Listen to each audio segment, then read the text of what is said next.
Mémo 4, 24 juin. Bonjour. Alors, dans cette vidéo, je vais vous montrer comment faire pour mettre en couleur et surtout mettre des ombres et des lumières sur une silhouette qui est déjà mise en couleur en DAO. Et donc, votre résultat sera logiquement celui-ci. Donc ça, c'est avec les ombres et les lumières que nous allons faire donc sur Photoshop, évidemment. Et nous allons partir de cette silhouette sans ombre et sans lumière, effectivement. Dans un premier temps, nous allons travailler sur les calques de réglage et nous allons tracer un petit rond, déjà pour spécifier l'endroit sur lequel nous allons commencer notre ombre. Donc nous allons partir ici du calque couleur et nous allons faire un petit rond sur cette partie ici, juste pour spécifier l'endroit sur lequel on va pouvoir mettre l'ombre. Nous allons dans sélection, modifier avec un contour progressif de 5 pixels. Pourquoi un contour progressif? Puisque en fait nous avons besoin d'arrondir un petit peu notre ombre et qu'elle ne soit beaucoup moins brute que si on ne mettait pas de contour progressif. Une fois qu'on a ça, on va donc ici dans les calques de réglage, luminosité contraste, et nous allons commencer ici par la luminosité donc des ombres foncées. Donc nous allons mettre à peu près à -50 dans un premier temps. Voilà. Vous voyez que tout de suite mon petit rond que j'avais fait tout à l'heure c'est beaucoup plus foncé. Et nous allons mettre cette luminosité et ce contraste tout en haut. Donc ceux-là, on va les retirer, c'est ce que je vous avais montré au tout début. On va le nommer tout de suite ombre, pour qu'on comprenne bien, parce que vous allez avoir deux calques. Vous allez avoir un calque d'ombre foncée et un calque d'ombre de lumière, entre guillemets. Donc ici, j'ai mon calque ombre. Ceux-là, j'en ai plus besoin puisque je vais recommencer. Donc je vais pouvoir les mettre à la poubelle. Voilà.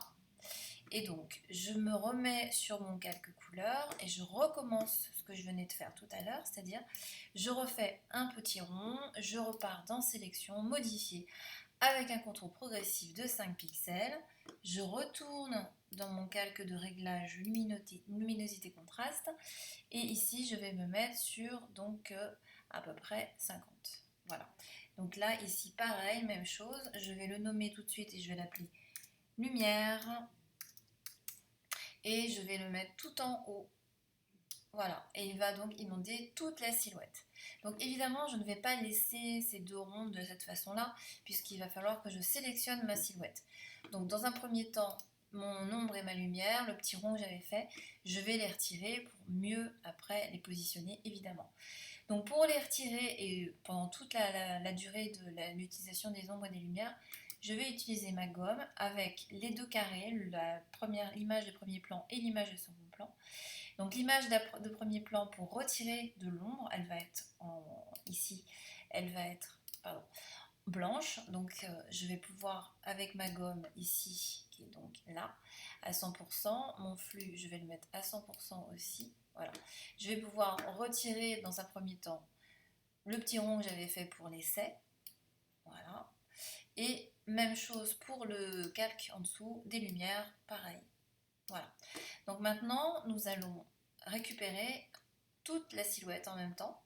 Donc je me mets sur ma silhouette couleur, je sélectionne en faisant CTRL-clic sur la vignette de calque et maintenant je vais commencer par mes ombres foncées. Donc pour ça, je vais utiliser toujours ma gomme, mais là je vais mettre mon carré blanc derrière et mon carré noir devant. Donc à partir de là, j'ai donc ici le diamètre de ma gomme, mon opacité pour l'instant elle est à 100%. Je vais pouvoir déjà dans un premier temps faire, on va dire, une ombre générale assez globale, voilà, qui peut être même plus importante, tout dépend, vous pouvez très bien effectivement mettre un diamètre un peu plus important, voilà, et vous aurez quelque chose de très flouté, de très large. Après évidemment, vous pouvez toujours retirer ce que vous avez fait si ça ne vous convient pas, en mettant le petit carré blanc devant. Après, on va affiner, évidemment, on ne va pas garder des ombres aussi larges. Donc pour affiner, je me repositionne sur mon carré noir devant. Et ici, je vais pouvoir changer le diamètre de ma gomme. Donc je me remets avec un petit diamètre. Évidemment, je peux aussi zoomer sur cette partie-là pour pouvoir, par exemple, ici, faire la partie des poches. Et donc là, je ferai la même chose. Quand même pas. Voilà. Je reviens ici et je repars, par exemple, sur cette partie-là, ici, pour avoir quelque chose de plus précis sur les poches. Ici, par exemple, sur les ombres qui sont là. Et après, si pareil, ça ne me plaît pas, je peux affiner, revenir sur mes gommes et revenir sur évidemment ce que je viens de tracer. Voilà, donc on va faire après, par exemple ici, on va faire la même chose pour les lumières. C'est-à-dire qu'on va utiliser ici toujours la gomme et la lumière et le petit carré blanc et le petit carré noir. Donc je vais sur mon calque de lumière et je fais exactement la même chose. Donc là, par exemple, je veux mettre une lumière ici, admettons. Donc dans un premier temps, pareil, je peux mettre quelque chose de beaucoup plus flouté.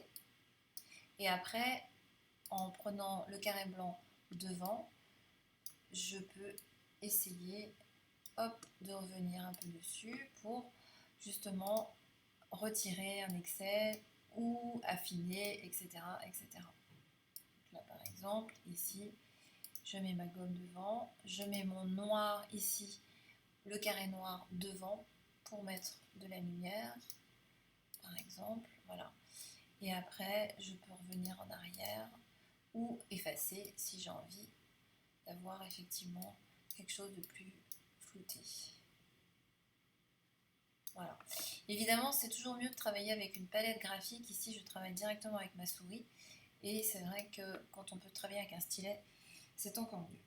Voilà, donc en fait, pendant que vous aurez à chaque fois l'utilisation de la gomme, carré noir devant, carré noir derrière, tout dépend de ce que vous voulez faire. Si vous voulez mettre des lumières ou retirer des lumières, mettre des ombres, retirer des ombres, mais c'est toujours la même chose. Il faut toujours utiliser cette gomme en mettant à chaque fois le carré noir ou le carré blanc devant, selon ce que vous avez à faire, et vous répétez effectivement le processus à chaque fois.